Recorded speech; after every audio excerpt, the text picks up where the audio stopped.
Good evening, everyone. I'm welcoming you all to our today's session. I'm Arya Mukherjee, and first of all, let me thank you all for being present here. It gives me great pleasure to introduce our speaker this evening, who is going to discuss about Rabindranath Tagore's concept of Hinduism. The eminent speaker of this unique topic is Professor Pralayankar Bhattacharya.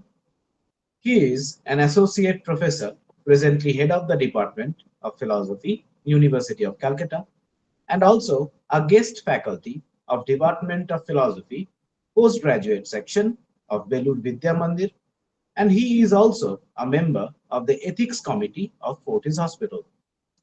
His areas of interest and research are social and political philosophy, ethics, metaphysics, continental philosophy, philosophy of Immanuel Kant, Greek philosophy, feminist ethics, postmodernity, modern Indian thinkers like Rabindranath Tagore, Vivekananda, and Mahatma Gandhi.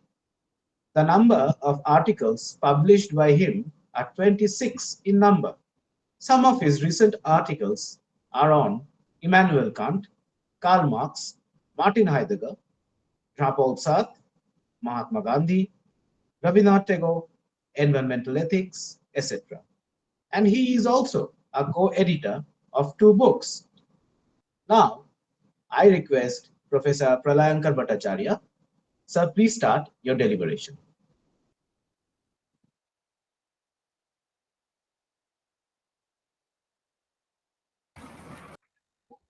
So, am I audible? Yes, sir. Yes, sir. Okay. Fine. So, firstly, good evening, and first of all, I express my thankfulness and gratitude to the Modok Trainer Academy for inviting me on this platform to talk about Tagore's concept of humanism. Uh, it is interesting at this stage in the present society to revisit Tagore's concept of humanism because of two reasons. First, we are acquainted with this present society, the present global perspective, through some experiences which do not comfort our soul. We're going through different kinds of anxieties, agonies, problems all over the world. The war, global warming, environment pollution, uh, continuous problems related to war and disorder, conflicts, and the rise of gross nationalism all over the world, spurious nationalism all over the world. This is the first reason why Tagore seems to be interesting when I'm trying to revisit, in the present context, Tagore's concept of humanism. Secondly, it is interesting because Tagore's ideas regarding humanism, especially in this context today, seems to be syncretic and inclusive.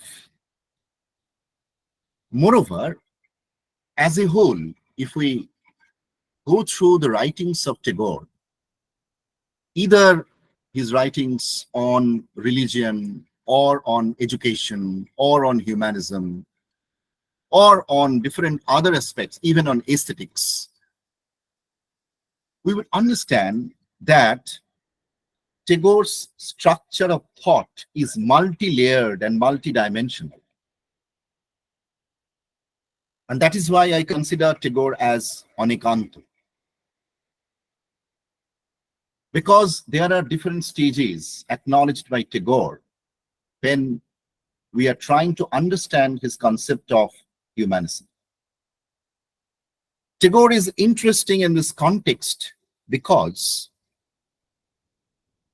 we are trying to understand today that Tagore, that Rabindranath Tagore, who on the one hand rejected the rise of Western nation states, and on the other hand, he did not favor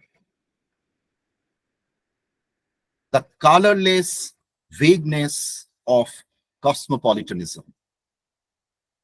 We are trying to understand that Tagore, who on the one hand had great admiration and love for Mahatma Gandhi, but at the same time who criticized Gandhi's concept of non-cooperation as political asceticism.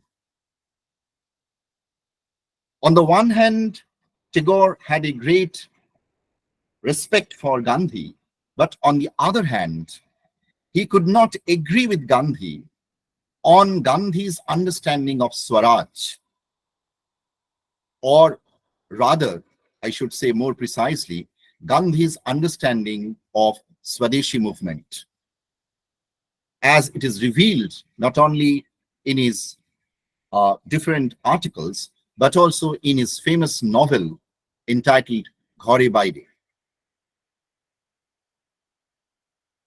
This Tagore seems to be unique because, on the one hand, he seemed to be a stranger to the political sphere, but on the other hand, Tagore has always been taken seriously in politics. So we are trying to understand this unique Tagore, who started his philosophical understanding with the Advaita notion, the Upanishadic notion, and ended his journey with the philosophy of an artist. So this Tagore naturally seems to be very, very unique, and I think we should revisit his understanding of humanism in today's world. Firstly, I would like to say that in the West, the notion of humanism had gradually emerged, especially with the rise of modernity. And there are also different kinds of humanism as far as Western culture is concerned. A kind of humanism may be sought through in the philosophy of, say, John Locke, say in the philosophy of Spinoza, say in the philosophy of Hume, say in the philosophy of Immanuel Kant, in Hegel, in Marx, throughout. And after that, in the writings of the continental thinkers, especially in the writings of Jean-Paul Sartre, who wrote the masterpiece, Existentialism is Humanism. And after that, Hannah Arendt and all the later scholars up to this period who subscribed to the understanding of humanism as cultivated in the Western culture, in the Western philosophy. But Tagore had developed his own understanding of humanism because Tagore had always intended that East must meet the West. And that is why he never supported Gandhi's concept of non-cooperation, which he considered, as I have told earlier, as political asceticism. Now, let us try to understand, especially the very precisely, if there is any scholar in this field, just for them, I need to make it very clear, very precisely, what is humanity according to Tagore at the outset. Tagore had always made a distinction between the political commercial man and the moral man.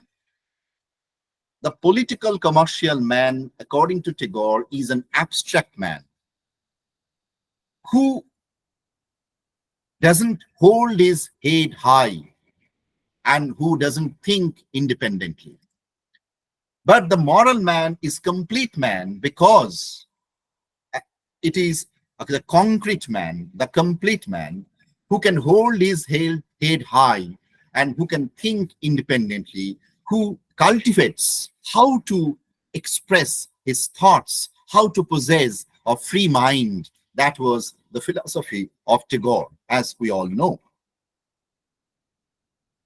So, from this perspective, the moral man must understand, as Tagore argues, this notion of humanity and the law of humanity. Now, if we try to understand Tagore's view, it is very precisely that humanity is simply stating, if we try to state his notion of humanity very simply and honestly, that is, humanity is the awareness of the living bonds of society. Humanity is the awareness of the living bonds of society. And the law that can sustain these living bonds is moral law. So it is understood that from the very beginning, Tagore has conceived of this thought that the living bonds of society are extremely important in order to understand humanity and precisely humanism in its true sense. And these living bonds do not hold only between man and other men, but also between man and nature on the one hand, and on the other hand, between man and the God, the way we try to interpret whatever be the notion of God we do have. The God may be the absolute, the God may be the personal God, the God may be the Monir Manush of Baul, the God may be the creative spirit, the God may be the soul, the God may be my Paran Shakha, or Nivhita Pranir Devata, or Jivon Devata, or Vishwa Devata, whatever way we believe in God or do intensely want to have a relationship with that kind of Paramo, that is up to the individual. But the relationship between God and man is definitely there as far as these living bonds are concerned. And of course, the relation between man and nature is there. And when we try to understand this, initially, two great Western philosophers are reminded of by this kind of thought of Tagore. One is the Spinoza, who had considered that kind of equation between God, nature, and substance.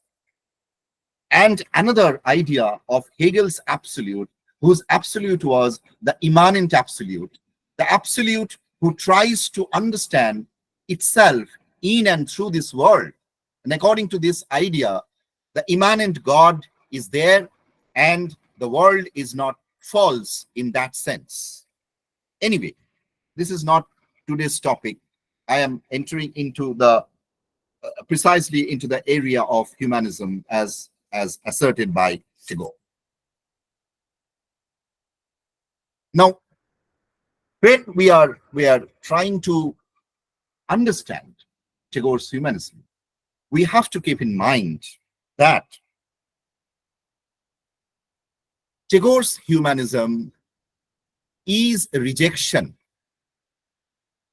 of the Western nation cult on the one hand, and on the other hand, the Western concept of rationality, which was behind this kind of Western nation cult. Now, it is interesting to note that when Tagore develops his idea of humanism through of his many, many writings, articles, plays,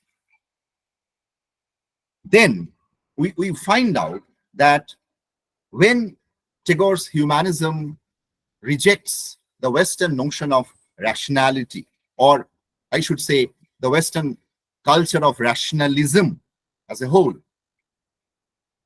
Tagore seems to develop his idea of spiritual idealism instead of that kind of Western modern rationalism. And on the other hand, when Tagore's humanism seems to reject nationalism, he or colonialism or nationalism, that gross modern Western nationalism, he seems to develop his idea of internationalism and or cosmopolitanism, we should say. And Tagore, from the very beginning, found what we actually do not give much importance many times. That is, he found that Western concept of rationalism, Western concept of nationalism, both rationalism and nationalism, which actually had developed that concept of humanism as a whole, if we took in general for the present context, then that kind of rationalism or nationalism, or as a whole humanism, was a tool, was a device in order to understand the Western societies, in order to resolve the Western problems as they cropped up. But Tagore was quite confident, and he insisted on this issue, that this kind of Western tool cannot be unconditionally used in India, in Indian society, to resolve the Indian problems. So as I told you, that Tagore had a thought structure which was multi-layered, because the same tool, the same humanist tool of humanism, the same tool of rationalism, the same tool of nationalism cannot be used in Indian society, because from the very beginning, Tagore was quite sure, and Tagore had no doubt about it, that India is a country which is basically society centric. Society is at the center of Indian culture. While in the West, as at least the modern West, at least the West after Renaissance, at least the West after French Revolution, the politics, the state became the center of the Western culture. Now, Tagore had initially understood this, and he had clearly stated in many of his Bengali articles, like Nation, in different articles of Shantiniketan Prabandha Mala, even in his play like Muktadhara, and of course, his writings on nationalism. He had, and just before death, he wrote the masterpiece, that is The Crisis of Civilization, Shobhotar Shankar, which we read in Bengali. So, as far as Tagore's humanism is concerned, he categorically said that we need to go beyond the religious identity. We need to go beyond the geographical boundaries.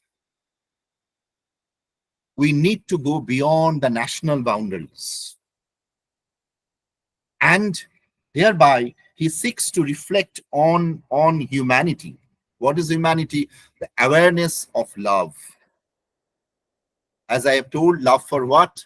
Love for the living bonds of society, including man's relation with nature.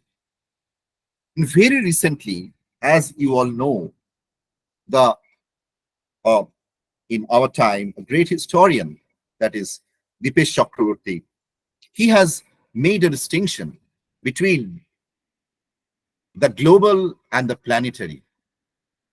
The global that we have made, as I interpret that, the global that we have made, the global that we have devised through our greed for power, through our greed for, colonization, to capture others, our gross materialistic outlook.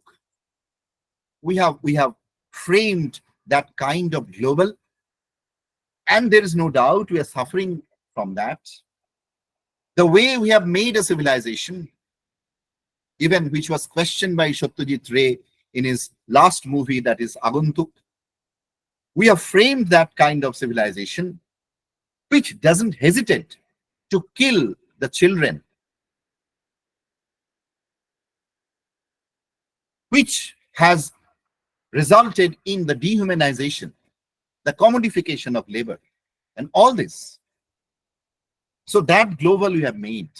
And we have forgot about the planetary, about the planet Earth, about the Mother Earth, about the Mother Nature, which has been consistently sustaining us. And the basic notion of dharma, as we know, even Tagore has mentioned, that is dri, which seems to hold together, which seems to bind together. And the nature, the Mother Nature, it sustains us. But we are always causing harm to nature because we are consistently trying to make, to devise, to frame that kind of global instead of taking into consideration the planet Earth, the Mother Earth, the nature. Because every moment we are ignoring our living bonds with the society. We are ignoring our living bonds with the nature. We are ignoring our living bonds with humanity, with human beings. Tagore was very much aware of human history, as Marx was aware. And Tagore has categorically stated, from his understanding of human history, that the goal of human history is not simply to worship the nation state as we have derived from the Western world, not to propagate the vague cosmopolitanism, as I told you before. Then what is the goal? The goal is the spiritual recognition of unity through love. Now the question is, how is it possible? How did Tagore come to this conclusion? Is there any method developed by Tagore? Now, of course, we know that Tagore is not a system builder. Tagore is not a system builder like Descartes or Kant or Hegel. He is not a system builder. Even all the modern thinkers of India, that is, the modern Indian thinkers, none of them was a system builder like the West. Tagore was not a system builder. Vivekananda was not a system builder. Rajendranath Sheel was not a system builder. K.C. Bhattacharya was not a system builder. Mahatma Gandhi was never a system builder. So in the true sense of the term, we can never consider them as philosophers, in the sense we consider Kant as a philosopher, or Hegel as a philosopher, or Descartes as a philosopher, or even Aristotle as a philosopher. What these modern thinkers did was actually they assimilated different thoughts, different philosophical traditions within themselves. They assimilated the East and the West. And that is the Enlightenment according to these modern thinkers. As Tagore said, when East meets the West. Even within India, Tagore assimilated all the different streams of philosophical ideas. Initially, there was Upanishad, then the Baul philosophy, then the Vaishnava philosophy, and more precisely, when we are talking about humanism, he was under the influence of Buddhism. There is no doubt about it. Because the actual method of this spiritual idealism as developed by Tagore seems to be Buddhist, at least the way I have tried to understand Tagore's idea about humanism. Now, Tagore therefore tried to develop his idea of humanism as an alternative to Western rationalism and Western nationalism. This is my first submission. Now, the spirit of humanism, as far as the spirit of humanism, according to Tagore, is concerned, as he wrote a letter in 1908 to Lady Abala Bose, the wife of Acharya Jagadish Chandra Bose, the great scientist of the then India. Now, Tagore wrote a letter in 1908 to Lady Abala Bose that, and in that letter is very important in this context. In that letter, Tagore had expressed his idea about humanism in a nutshell. And the very one single line he wrote there. And the line was that, according to him, Tagore wrote that according to me. I'm not quoting that line because I don't have that letter in front of me right now. Just I'm quoting in the way I'm just interpreting that. So Tagore wrote that according to me, humanity, the ideal of humanity, must trump over the idea of patriotism or patriotism. The ideal of humanity must trump over the ideal of patriotism. As far as I will live, I won't allow humanity. I won't allow patriotism, to take the place of humanity. I won't allow patriotism to trump over humanity. This was the letter of Tagore to Lady Abala Bose. Now, keeping that letter in mind, keeping that line in our mind, let us see that when we are interpreting or trying to understand his humanism, as far as I understand, the two basic fundamental aspects of Tagore's humanism. One is spiritual idealism that I have mentioned already, and the other is universalism. And mind it, this universalism is not the copy of the Western universalism.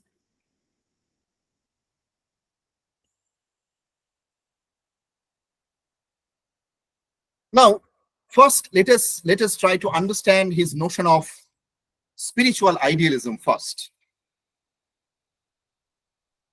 The word spiritual unity, Tagore used in English in his book, The Religion of Man, which was published in 1931 on the basis of his Hebert lectures delivered in 1930. And much before that, his writings on nationalism, which was published altogether as nationalism later, but his writings were published just when the First World War was there. I mean, during 1918, 1917, 1918, 1919. In 1919, Tagore's perhaps Muktadhara was published, and his writings on nationalism were published during this period. And there he used the expression spiritual idealism. Now, the point is that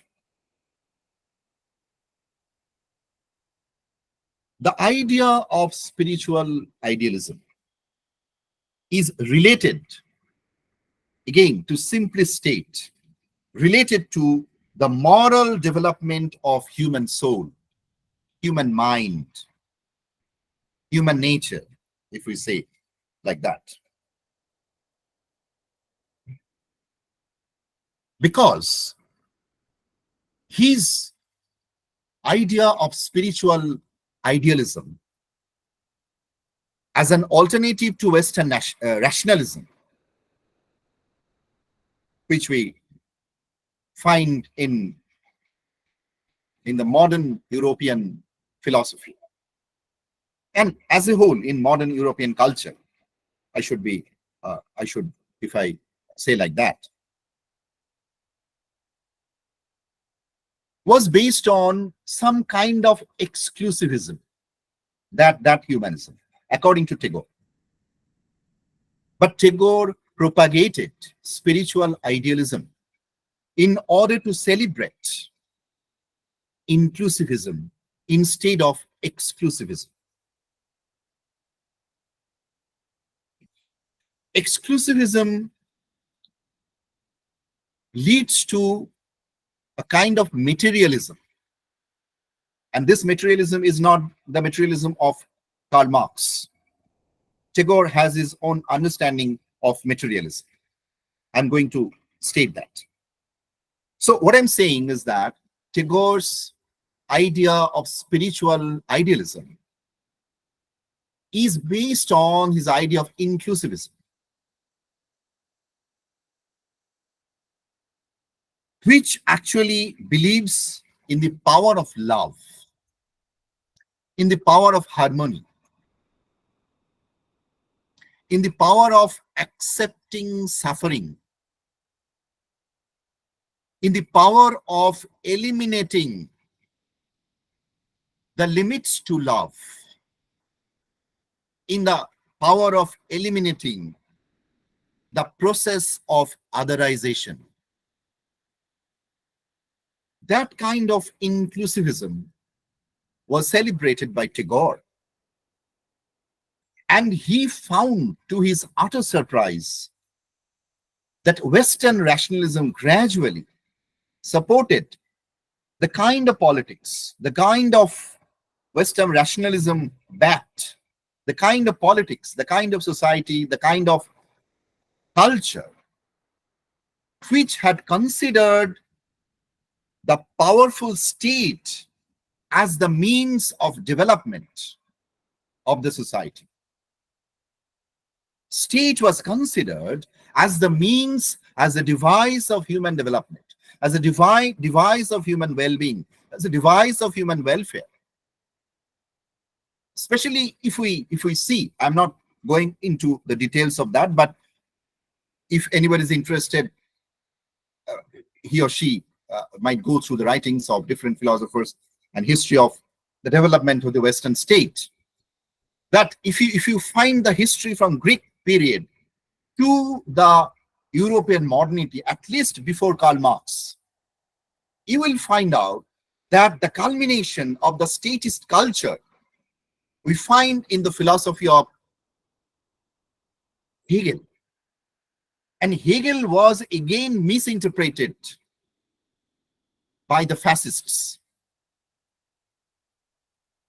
So the ultimate consequence of this Western culture was that the state is the only method, the state is the only device that can bring about a lot of changes in society, that can bring about the human welfare, that can ensure human well-being. But unfortunately, we have seen that in spite of the development of Western rationalism, In spite of the development of Western humanism and this kind of nationalism, we could not stop the world wars. We could not stop colonization. We could not stop hatred, war, and all these things. So Tagore took this chapter of the Western civilization very seriously. And he insisted that the state cannot be and should not be the only method, the only device to bring about changes of the society, to ensure human well-being. So he was desperately looking for an alternative to this kind of Western rationalism and Western nationalism. And he found this first initially, I'm saying, this inclusive ideal of spiritual idealism. And this spiritual idealism, as preached by Tagore, is against that kind of materialism. What kind of materialism? As I told you earlier, the materialism which consistently propagates the philosophy of selfish self-determinism or selfish self-determination. Now, Tagore says that as far as India is concerned, where society is the most important factor, as far as Indian culture is concerned, society is the most important factor. And this kind of materialism cannot bind together this Indian society. It cannot hold together the Indian culture, the different Dada, races of India. sorry, this is Arnab. Sorry to interrupt you. Can you just elaborate a bit the last point? I'm sorry to interrupt. Which point? Which point, or no? The point when you have been talking about the basic problems as understood by Tagore Okay, in the form of, yes. okay, fine. I'm sorry So, to disturb you, no, Dada. no, okay, fine, no problem, no problem. So, actually, Tagore had expressed his disillusionment of this kind of Western rationalism, which backed Western humanism and finally nationalism, because it led to the colonization, because it had believed in that kind of exclusivism, because it believed that state is the only method, state is the only device that can bring about changes, that can ensure human well-being. So that problem was noted by Tagore. So therefore, Tagore just turned his attention to Indian society, and he said that this tool even is not apt for Western society. Perhaps it is not at all appropriate for Indian society, because there are different races in India. So Tagore said that as far as this exclusivism is concerned, it leads to a kind of materialism. And this materialism aims at the attainment of the immediate success, the political gain, and it tries to establish state as a political commercial machinery. And we understand really today how Tagore had this kind of foresight or foresight, that he explained state should not be a political and commercial machinery. And he said that unfortunately state is like that kind of machinery. And he said that this does not go with the human nature, because he said that exclusivism believes in kind of continuous competition. Inclusivism cherishes the idea of cooperation. As I told you, that to what extent Tagore had argued for cooperation, that he had to go against Gandhi's notion of non-cooperation. There is a debate between Gandhi and Tagore on many issues, and this is one of the issues, that is the concept of non-cooperation as preached by Gandhi during that period, British period. Even Tagore had to revolt against this kind of non-cooperation, because on principle, Tagore could not support the principle of non-cooperation, because he had to believe that Indian society is based on cooperation. It should be based on cooperation. It should be based on inclusivism. And what kind of? Because by cherishing this kind of inclusivity, we would actually cherish the spiritual perfection. Through what? As I told you, through love, sacrifice, and more important, willingness to suffer.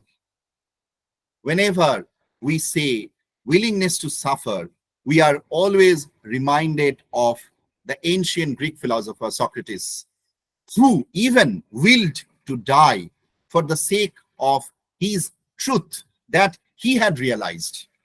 The point is that he had realized. So Tagore thus believed in the power of the soul rather than the power of the state. And if you go through in this context, through his many writings, like as I told you, the Religion of Man, is published in 1931. There he very categorically says that actually man misses himself when he's isolated.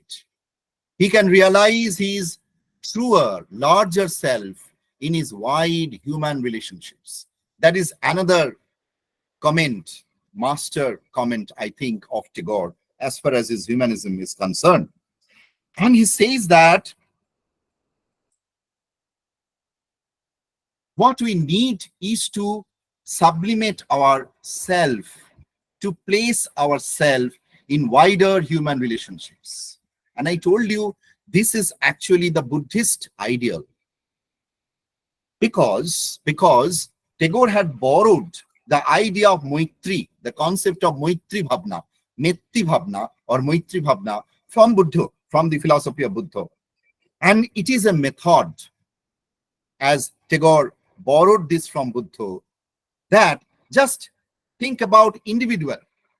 When I can place my own smaller suffering in the sphere of the bigger, larger suffering, then I develop a kind of understanding that simply tells me that I should not take my own suffering to that extent. That is not that much important as far as this process, this stream of suffering is going on throughout the world, across the universe. When we know that story, when woman went to the Buddha, he told that his son was dead, and how can I get back my son if you can do anything because you are Buddha? Then Buddha told her that you go everywhere, every house, and ask them whether there has never been any kind of death. And every house he knocked at, every door of every house she knocked at, the woman knocked at. And she came back to Buddha and told that I have never seen such a house, such a residence where death has never been there. So death is universal. So the way also, this is the kind of method, when I put my own suffering in the sphere of that larger suffering, the universal suffering, then my suffering seems to be less and less important for me, because thereby it has two sides. On the one hand, I can develop an understanding of my own suffering, that it is not that much important, that much bigger that I used to feel before. And on the other hand, I do have that kind of feeling for other that we today consider as empathy by the so-called modern, contemporary feminists, the idea of empathy. So that kind of empathy would develop. I can see through this universality of feeling. Through this universal feeling, I can see everybody's suffering. I can understand everybody's suffering. At least I can allow myself to feel for others. I can allow myself to understand others' suffering. Now that is Maitri. And that is Maitri, which he had expressed in many ways in his poem Apamanito, অপমানে হতে হবে তাহাদের সবার সমান। We have to feel equal to others in realizing their suffering. Now, this is not possible by one day. I mean, this is a kind of method. This is a kind of cultivation. We need to cultivate that so that we can put ourselves in that wider human relationships, in the interrelatedness, in the interrelationships. And that we can take, that notion of interrelatedness can be taken as infinite also, infinite. That is the infinite. That is the Oshimo, according to Tagore. In his different songs, he has expressed that. Whatever be. Now I'm coming back to my second point. That was, I told you, that is universalism. Now, universalism, Tagore's kind of universalism, has been recently emphasized by many thinkers. The host of thinkers I can mention who have insisted on this ideal of humanism and universalism of Tagore, like Amartya Sen, like Ashish Nandi, like Gayatri Spivak. They have, I mean, all these Indian thinkers have consistently insisted on this kind of universalism or humanism as preached by Tagore. And there is another thinker also, Rudolf Heredia, another thinker who has also considered this point very seriously. Both, I mean, this kind of Tagore's kind of humanism. So I don't have that much time to go through all the writings of those thinkers. But his notion of universalism is definitely, initially at the outset, there is a thought of Upanishadic thought, that is Advaita thought. There is no doubt about it. But as I have told you, later on, his thought went through many ideas like Baul's philosophy, Vaishnavism, Buddhism, and all these things. And his idea of Vishwabharati also represents his idea of universalism. But this universalism has two aspects. Again, one is the very ontological aspect. That ontological aspect is a journey from Aham to Atman. What does it mean? It means that, as I told you in developing my understanding of spiritual idealism, that is almost there. To become, not to have.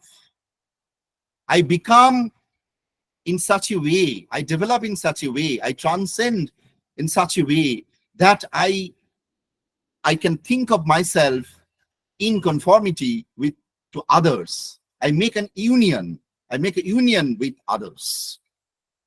So this is a kind of feeling, again, that is not a kind of Western, that concept of knowledge. That is knowledge through concept. It is, Tagore's knowledge is knowledge through feeling. And he said it as, when the one day before, the day before yesterday, I discussed about the Tagore's concept of religion. He considers it as the Roshed Dharma. The Roshed Dharma. That is always flowing to others. I am not self-enclosed. I'm not confined within myself. I'm consistently just going to others, flowing towards others, towards nature, towards God, towards other people. So this is a kind of, what I should say, a kind of motion. I should find myself in this kind of motion. Now, from this idea, actually, Tagore had developed, this is a kind of ontological aspect, when every individual has to become. Now, on the basis of this ontological aspect, Tagore had developed the final understanding, that is ethico-political aspect of humanism, universalism. And this ethico-political aspect of humanism, on the one hand, rejects every form of fascism, every form of colonization, and on the other hand, it also rejects a kind of the gross individualism, which can be considered, or which was considered by C.B. Macpherson as possessive individualism.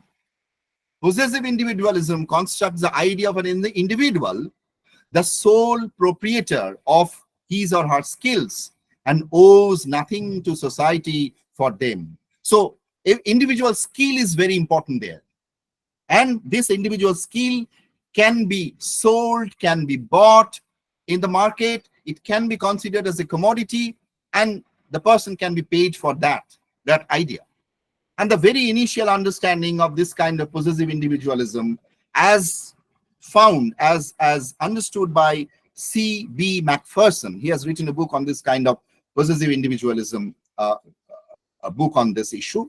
And he has considered that this idea of individualism can be found in the West initially. Thomas Hobbes, James Harrington, and John Locke even there.